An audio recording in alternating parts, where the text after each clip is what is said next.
मैं जब आ रहा था आपसे मिलने के लिए तब मैं जिक्र कर रहा था कि आपकी जो कविताएं हैं वो तब वायरल हुई जब 3GP के नहीं क्वालिटी होता के था। वीडियो हुआ करते थे। उस वक्त वायरल हो जाना पूरी दुनिया में, लोगों ने कोई दीवाना कहता है से पहचाना।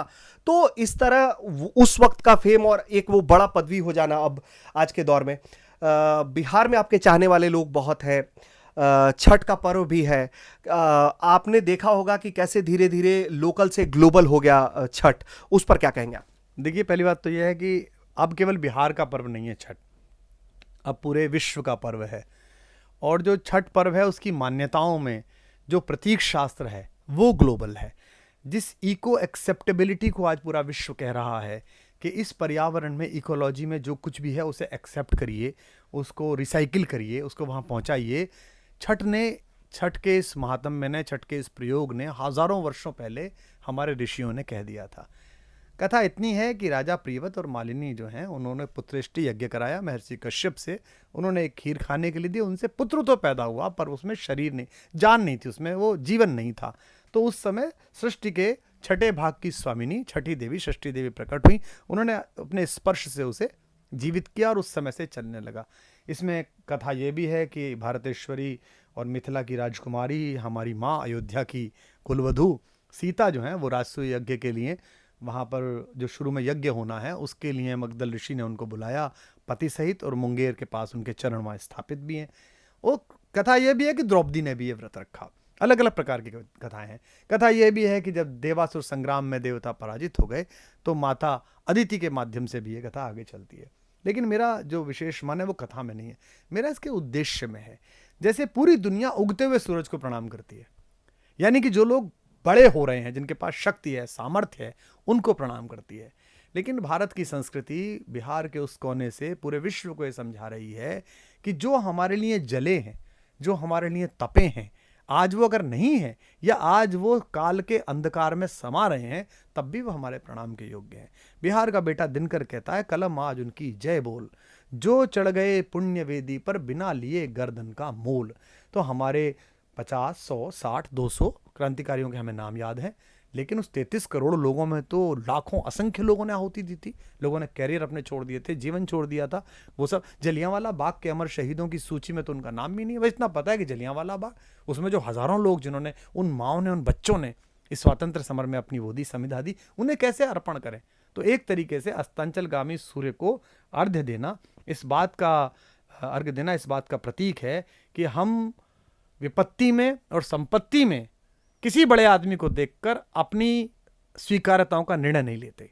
इसलिए हमारे संस्कृत में एक श्लोक है, उदेति सविता ताम्र, उगते हुए सूरज तांबे के रंग का होता है। ताम्र एवास्तमेति च, और अस्त होते हुए भी तांबे के रंग का होता है। संपत्तौ च विपत्तौ च, संपत्ति में और विपत्ति में महता में एक रूपता, महान लोग एक जैसे होते हैं। ये इसीलिए लोक पर्व है, इसका कोई विधि विधायक नहीं है, इसके विधान बताने के लिए किसी पंडित को अधिकृत नहीं किया गया है। आपको दीपावली की पूजा के लिए आदेश लेना पड़ता है पुरोहित से कि इतने बजे से इतने तक का शुभ मुहूर्त है महालक्ष्मी पूजन का। आपको होलिका दहन के लिए बाकायदा आदेश मिलता है कि इतने बजे से इतने बजे तक होलिका दहन का सही शुभ मुहूर्त है, इस समय होलिका दहन करिए। इस लोक पर्व में कोई आपके लिए आदेश नहीं है। गंगा आपकी है, सूर्य आपका है, ये बांस की बहंगिया आपकी है जो लचकत जा रही है, ये केले का पत्ता आपका है, और आमंत्रण आपका है। अब आपको पृथ्वी के सबसे नाजुक चीज पर, पृथ्वी की सबसे अधिक प्रखर एलिमेंट को आमंत्रित करना है। यानी कि आपकी पात्रता होनी चाहिए बस।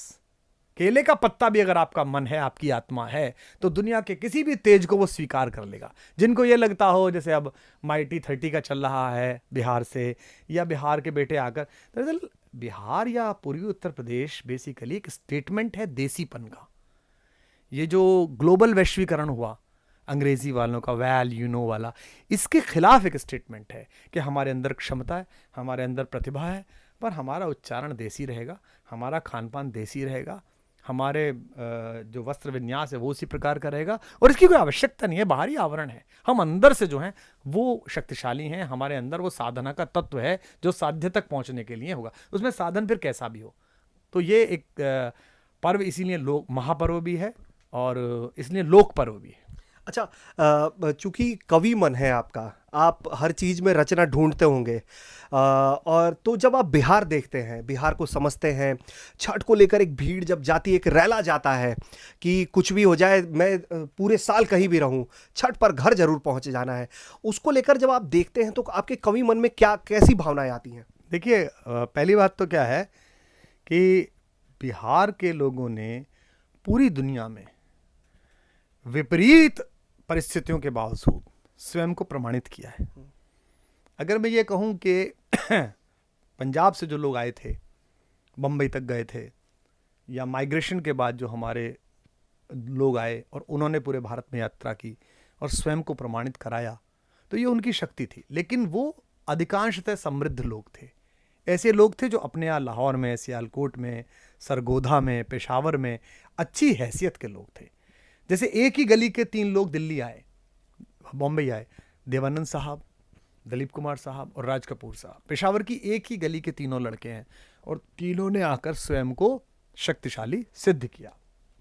लेकिन जब बिहार से नरकटियागंज से एक लड़का चलता है, पंकज त्रिपाठी, जब एक मनोज वाजपेयी चलता है, जब एक प्रकाश झा चलते हैं, जब एक शत्रुघ्न सिन्हा चलते हैं, जब ये लोग बंबई पहुंचते हैं, तो इनकी यात्रा का मान उन महान अभिनेताओं की यात्रा से कम नहीं है। वो ऐसी स्थिति में आए थे कि स्वयं को प्रमाणित करवा सकते थे। ये वहां से आए हैं जिस जगह के बारे में ये सोचा जा रहा है कि यहां से तो नहीं होगा एक समय काल के बाद। हालांकि उजाला वहीं से निकला है, सारे देवताओं की हमारे यात्रा वहाँ से प्रारंभ हुई है, हमारे ज्ञान के स्रोत वहीं से प्रारंभ हुए। तो ऐसे बिहार के और पूर्वी उत्तर प्रदेश के लोगों ने पूरी दुनिया में बेटे बेटियों ने घूम कर पहुँच कर अपनी प्रतिभा का, अपनी क्षमता का, संघर्षशीलता का और मेहनत का, अद्भुत मेहनत थी, तोड़ मेहनत, उसका लोहा मनवाया। चाहे वो फिल्में थीं, चाहे वो ब्रॉडकास्टिंग हाउसेस थे, चाहे वो कविता, साहित्य, कहानी, मतलब एक समय तो ऐसा हो गया कि वहाँ के अलावा कुछ निकले नहीं। नागार्जुन आ रहे हैं तो वहीं से आ रहे हैं, और आरसी प्रसाद सिंह आ रहे हैं तो वहीं से आ रहे हैं, दिनकर आ रहे हैं तो वहीं से आ रहे हैं, रेणु आ रहे हैं तो वहीं से आ रहे हैं। और आज की तिथि में भी हमारे बहुत प्रिय कवियों में से वहाँ बहुत सारे कवि, अरुण कमल जी और तमाम लोग हैं। तो बिहार के लोगों ने पूरी दुनिया में अपना लोहा मनवाया, और जब वो वहाँ गए तो वो अपना लिट्टी चोखा भी लेकर गए, अपना छठ भी लेकर गए। इसलिए जर्मनी के तटों से भी छठ के दृश्य आते हैं, इसलिए अमेरिका से भी आते हैं, इसलिए ऑस्ट्रेलिया से आते हैं। और जिस महाराष्ट्र के कुछ जगहों पर निहित राजनीति के कारण विरोध था बिहार का और पूर्वी उत्तर प्रदेश का, वहाँ आज देखिए वही सरकार, वही लोग, उसी दल के लोग व्यवस्था बनाते हैं।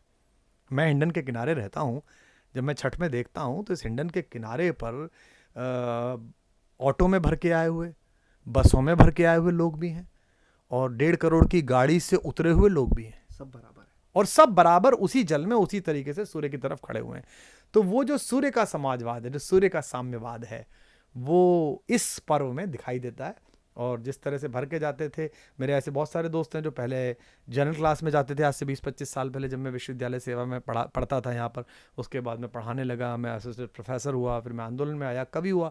अब वो भी उन्होंने प्रगति की, उनके पास स्कूटर आया, गाड़ी आई, ये बड़ी गाड़ी आ गई हैं। उनमें से कई लोग तो चार्टर लेके जाते हैं छठ मनाने के लिए, कई बिजनेस क्लास से जाते हैं, कई बोगियाँ। लेकिन उनके उत्साह में, बचपने में वो कोई कमी नहीं है, वही बचपना है, वही आतुरता है पहुँचने की। तो मेरी एक कविता है कि तुम्हारा फ़ोन आया है, तुम्हारा फ़ोन आया।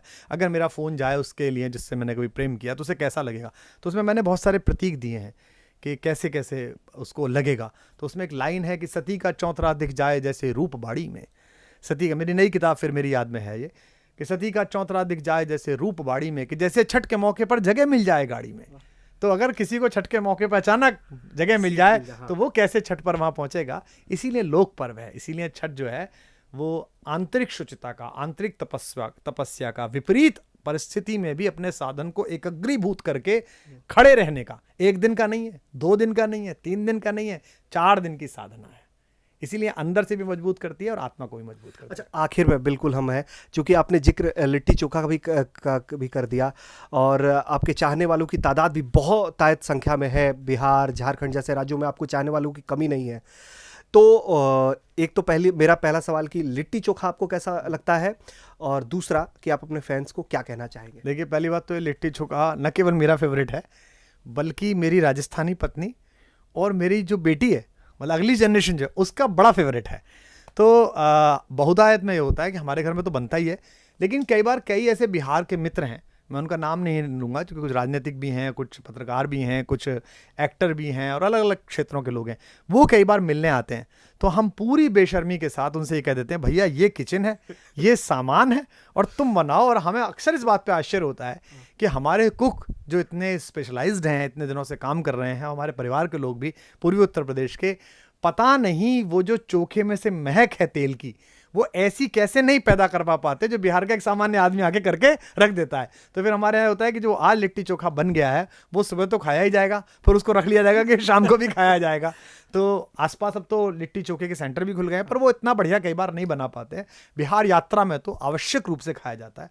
मतलब अगर बिहार में मैं कवि सम्मेलनों की सीरीज़ में हूँ तो ये तय है कि दिन में एक बार लिट्टी चोखा खाया जाएगा।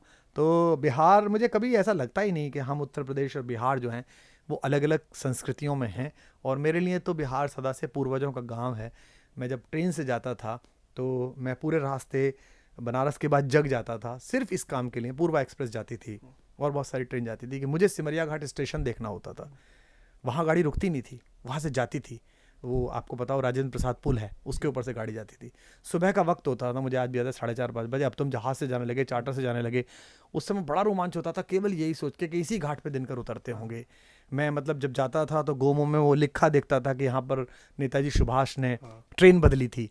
तो मेरी खिड़की की तरफ किधर भी सीट हो, उतर के मैं उस आदमी से परमिशन लेके बैठ जाता था कि इधर बैठ के वो देखना है। उस स्टेशन का नाम भी नेताजी सुभाष चंद्र बोस जंक्शन। हाँ, ये मुझे नई सूचना लगी। देखिए मुझे रोमांच आया सोच के भी कि मैं जब शुरुआती दौर में जब एक साथ हुआ करते थे तो कतरास में, धनबाद में गौशाला के प्रोग्राम करने के लिए, भागलपुर में मारवाड़ी समाज का प्रोग्राम करने के लिए, और आप समझिए कि सीतामढ़ी में गौशाला का प्रोग्राम करने के लिए मैंने बहुत छोटी छोटी जगहों पर, वहाँ मतलब जो बहुत प्रासंगिक नहीं थी, उन जगहों पर मैंने जब कार्यक्रम किए। तो इस पूरी यात्रा में तो एक तरह से मूलतः बिहारी लोगों ने भी शायद इतना बिहार नहीं घूमा है जितना मैंने बिहार हर तरह से घूमा है, छोटे साधनों से लेके बड़े साधनों तक। अच्छा, आखिर में 2 पंक्तियां, ऐसी पंक्तियां जो आप अपने चाहने वालों को डेडिकेट करना चाहेंगे, जो लोग लगातार आपको सुनते रहते हैं। डिजिटल में तो खैर कुमार विश्वास की शायरियां, कविताएं एक अलग क्रांति लेकर आई हैं, तो अपने चाहने वालों को कि मन में ऐसी पंक्ति जो आप कभी सोचते हो कि भाई ये वाला तो इन लोगों को सुनाऊंगा मैं कभी। बस बिहार के लोगों से ये कहना है कि छठ के पर्व से वो एक संकेत ग्रहण करें कि मैंने कभी कहा था कि अंधकार चाहे गहरा हो, 7 समंदर पार हो, सदा उजाला विजय हुआ है अगर सत्य आधार हो।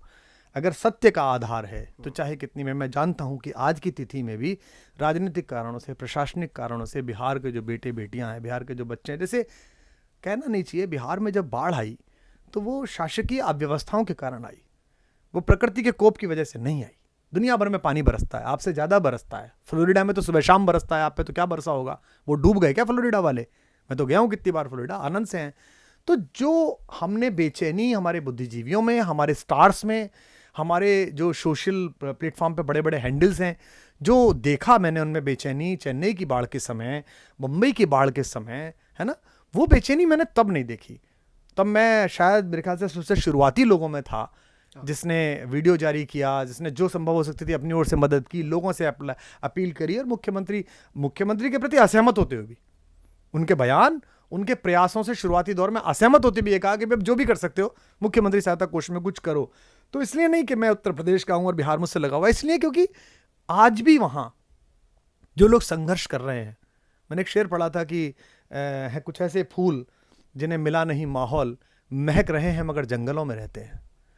अब बिहार के लड़के लड़कियां, वही लड़के लड़कियां दिल्ली आ जाते हैं जब, तब आप देखिए उनको क्राफ्ट करके वो क्या हो जाते हैं। भाई वहाँ कैसे नहीं होते हैं, वो तिलका मांझी में रहते हुए होते हैं, लेकिन सब क्यों नहीं होते हैं? तो बिहार अभी भी जो मूलभूत प्रकाश की आवश्यकता वहाँ के युवा को है, उससे थोड़ा सा वंचित है। इसलिए भी मेरे मन में अंदर अंदर ये आता है कि, और मेरे चारों तरफ काम करने वाले लोगों में सौभाग्य से जो मेरे साथ काम करते हैं, मेरे ऑफिस में, मेरे ब्रांड को देखते हैं, उनमें शायद 70% 80% बिहारी हैं। तो हमारा पूरा माहौल रहता है, मतलब कोई भी जाए, हमको मतलब नहीं कि तुम कैसे आए, कितने दिन में आए, ठेकुआ लाए कि नहीं लाए, और ठेकुआ लाए तो हमारे वाले अलग रख जाओ भैया, और तुम हो गए मखाने लाए कि नहीं लाए। हमारे यहाँ कई सारे बच्चे हैं जो अपने गांव जाते हैं, लौट के आते हैं, आती फिर पैर वैर छूते हैं लड़के, सर लौट आए, हमें वो लौट वोट आए वो बताओ, हमें ठेकुआ दो, हमारे कहाँ है, और फिर वो मेरे पास रखे रहते हैं। तो बिहार को बहुत बहुत शुभकामनाएं।